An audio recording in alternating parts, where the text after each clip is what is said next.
Welcome to week 4 of 7 languages of leadership. This week is all about flexibility. I drop videos Monday, Wednesday, Friday. Of course, we're on Wednesday. And today is all about flexibility. I need you to begin to be flexible in your leadership. So here's a few ways you're going to do it. Get your pen and paper. Here we go.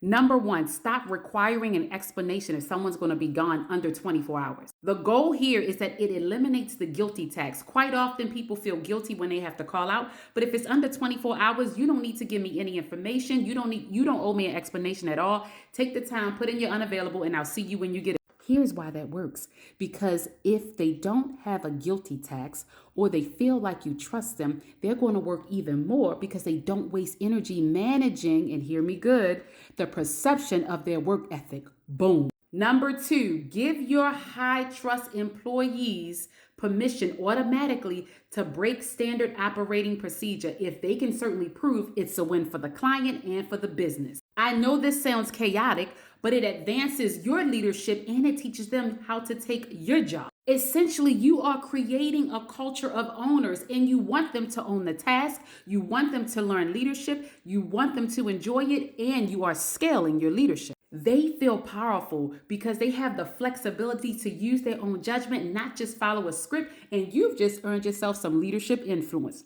Take that one to the bank. And this is my favorite one. Once an employee has been in their role and they've proven that they can do the role, at minimum 6 months, begin to do a quote unquote a tour of duty. I thought this was interesting because you can define a 6 to 18 month mission with a specific flexible goal. This is perfect because it aligns the role with human nature. People get bored, and when you allow for role flexibility, a person can go, an employee can go from a builder to maintenance. They can go from one department to the next. It allows them to actually stretch the muscle that is either weak, or they build it up by teaching others how to do it. So when they switch departments entirely, they do it so they're not quietly quitting. Boom. You are retaining high performers that typically quietly quit after a certain point. What happens is you create the challenge by internally flexing the role to fit their growth curve.